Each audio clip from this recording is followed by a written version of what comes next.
आप सभी का रेलवे की क्लास में स्वागत है।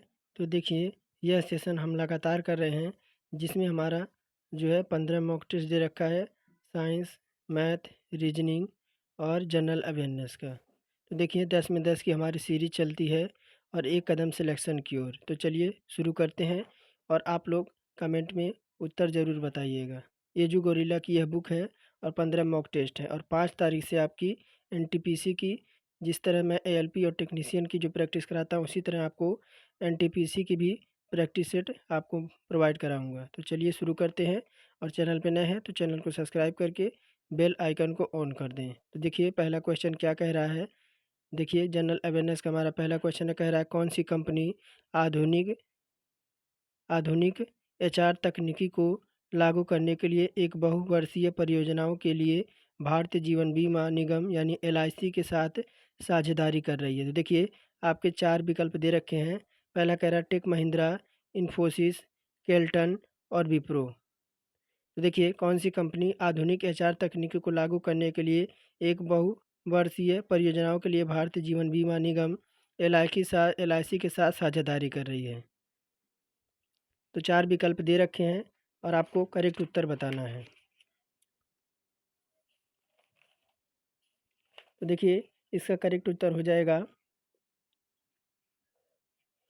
विकल्प नंबर सी, कौन सा, केल्टन। देखिए अगर बात करें तो डिजिटल परिवर्तन सेवा कंपनी केल्टन एलआईसी के लिए आधुनिक एचआर तकनीकी लागू करने के लिए तैयार है, जो 4000 स्थानों पर आपके 1.5 लाख कर्मचारियों को प्रभावित करेगी और यह संगठन एचआर प्रबंधन प्रणाली को बदल देगी।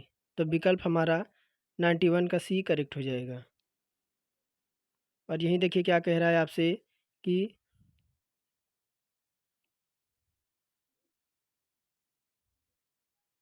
यही दूसरा क्वेश्चन कह रहा है कि एरबा एरबीकुलम राष्ट्रीय उद्यान जो हाल ही में समाचारों में देखा गया है, यह किस राज्य में स्थित है। तो विकल्प कह रहा है तमिलनाडु, केरल, उड़ीसा और कर्नाटक।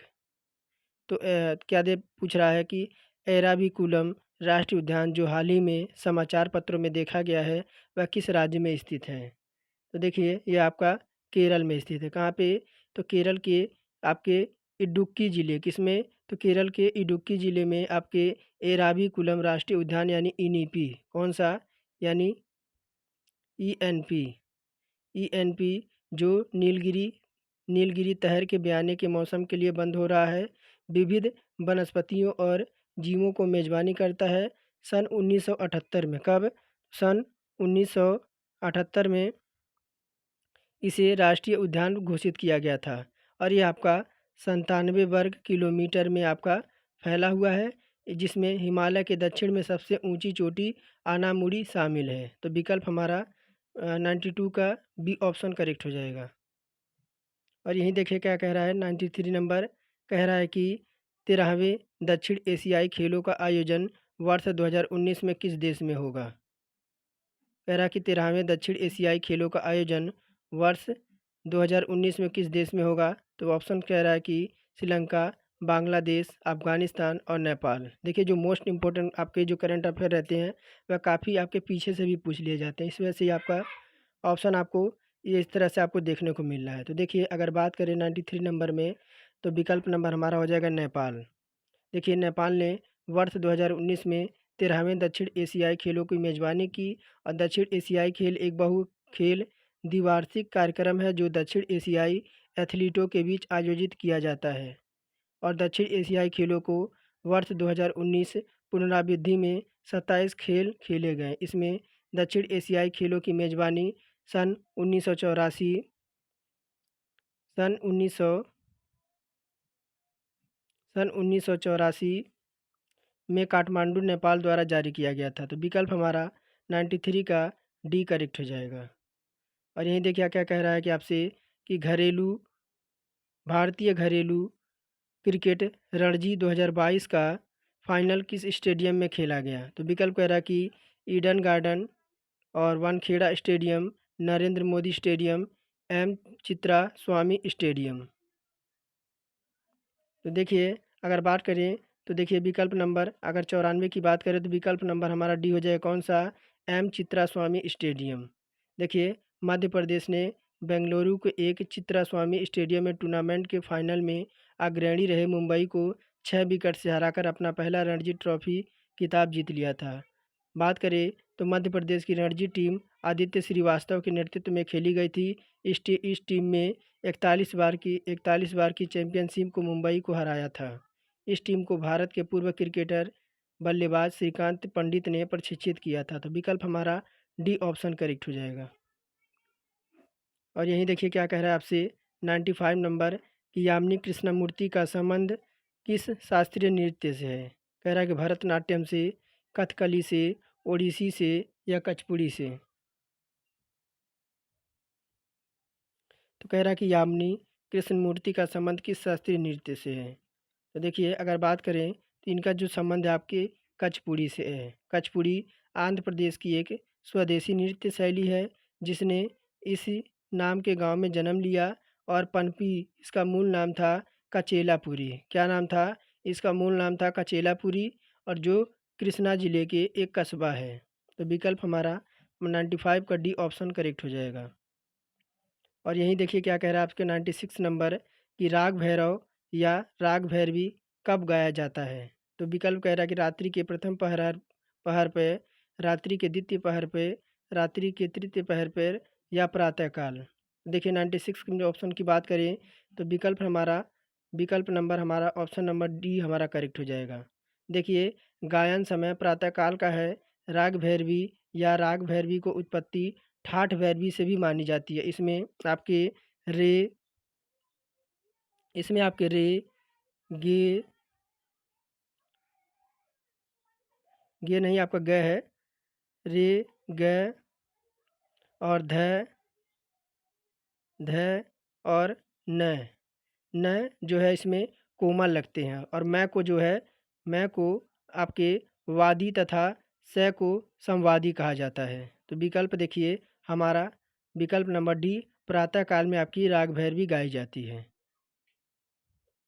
और देखिए 97 नंबर में कह रहा कि भारत रत्न से सम्मानित पहली भारतीय महिला कौन थी। तो कह रहा सुषमा स्वराज और इंदिरा गांधी, सरोजनी नायडू या आपकी प्रतिमा पुरी। तो देखिए भारत रत्न से सम्मानित होने वाली पहली भारतीय महिला कौन थी।